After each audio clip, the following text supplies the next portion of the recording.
Representation मिलेगा। इसके महत्वपूर्ण 4 ऐसे क्लोज हैं जिनका मैं जिक्र करना चाहूँगा कि हम जो इस बिल के माध्यम से अमेंडमेंट कर रहे हैं, इसमें 4 महत्वपूर्ण क्लोज हैं। बाकी जो चर्चा होगी उसके बाद जो विषय आएंगे उसका बाद में उत्तर देने का अवसर मिलेगा, आप देंगे तो मैं दूंगा। पहला जो क्लॉज है वो संविधान का आर्टिकल 239, उसमें हम एक 239AA जोड़ रहे हैं, जिससे नेशनल कैपिटल दिल्ली की असेंबली में महिलाओं के लिए 33% सीट का रिजर्वेशन सुनिश्चित होगा। ये it is a first amendment clause है इस बिल में, क्लॉज 2। फिर हम दूसरा क्लॉज 3 जोड़ रहे हैं, जिसमें 330 आर्टिकल जो संविधान का है उसमें 33A एक हम सेक्शन जोड़ रहे हैं, आर्टिकल जोड़ रहे हैं, जिसके अनुसार महिलाओं के लिए लोकसभा में 33% आरक्षण होगा। लोकसभा में ये बहुत बड़ा कदम है अध्यक्ष जी, बहुत बड़ा कदम है। और तीसरा संशोधन बिल के क्लॉज 4 के अनुसार संविधान के आर्टिकल 332 के बाद एक नया आर्टिकल 33A जोड़ा जा रहा है, जिसके अनुसार महिलाओं के लिए स्टेट लेजिस्लेटिव असेंबली में 33% सीटों का प्रावधान हम करने जा रहे हैं। और जो चौथा एक क्लॉज है 5, उसके अनुसार संविधान का आर्टिकल 334 के बाद एक नया आर्टिकल 33A जोड़ा जा रहा है, जिसके अनुसार महिलाओं के लिए ये आरक्षण जो आज ये सदन चर्चा के लिए ले रहा है, ये आरक्षण 15 सालों के लिए प्रभावी रहेगा। 15 सालों के बाद अगर इसको बढ़ाना है तो ये संसद ही तय करेगी, ये संसद को अधिकार रहेगा। और ये जो सीटें हैं जितनी आज है, जैसे जैसे सीटें बढ़ती जाएगी 33% के अनुसार महिलाओं का आरक्षण भी बढ़ता जाएगा। अब मैं थोड़ा सा कि काफी कल भी चर्चा हुई, मैं थोड़ी हिस्ट्री देना चाहता हूं कि भारतीय जनता पार्टी ने अपने राष्ट्रीय कार्यकारिणी की बैठक जो वडोदरा में हुई, उसमें सबसे पहले संशोधन करके महिलाओं को सशक्त करें पार्टी में, इसके लिए 33% महिलाओं से पद भरे जाएंगे, ऐसा निर्णय किया। उसके बाद वातावरण बना, दूसरी पार्टियों में भी प्रेशर आया।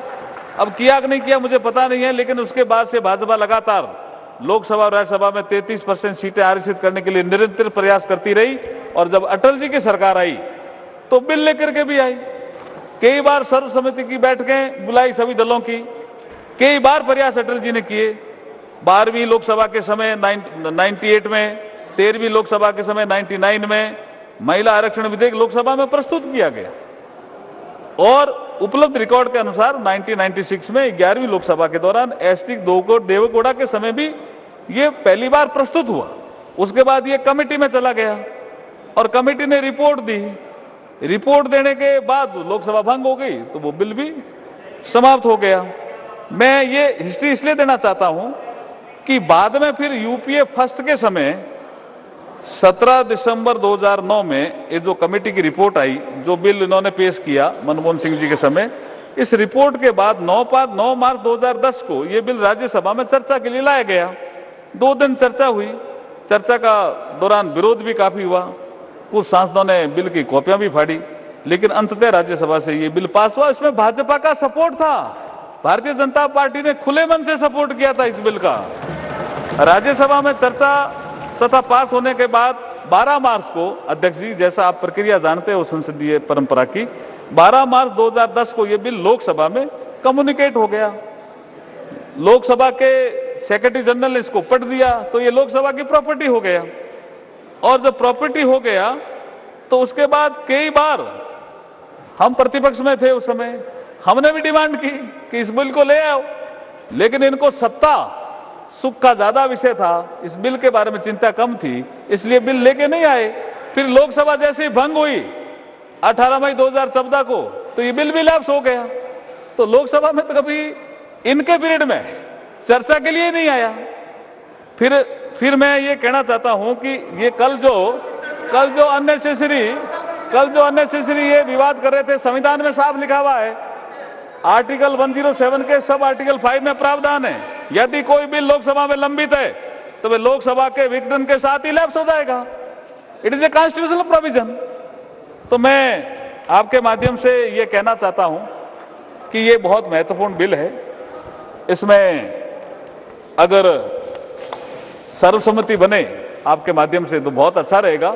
सदस्यों के जो सुझाव आएंगे उनको हम जरूर ध्यान में लाएंगे, क्योंकि एक कविता के माध्यम से अभी का भाषण में समाप्त करना चाहता हूं। नारी के बारे में हमारे शास्त्रों में लिखा है, तुम सृष्टि की आधारशिला, तुम सृष्टि की आधारशिला, तुमसे मानव को प्राण मिला, संगीत तुम्हारा कण कण में, तुमने जीवन में रंग भरा, तुम मां भी हो और बेटी भी, तुम बहन और अर्धांगनी, तुम प्रेम भी हो और शक्ति भी, तुमसे ही जीवन पूर्ण हुआ। ये बिल पास करो जिससे ये हमारा प्रतिनिधित्व वाला मामला भी पूर्ण होगा। बहुत बहुत धन्यवाद अध्यक्ष जी।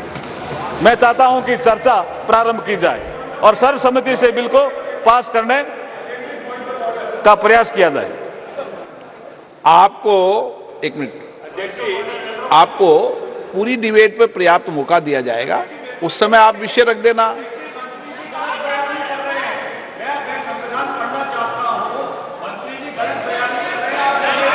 नो, श्रीमती सोनिया गांधी जी।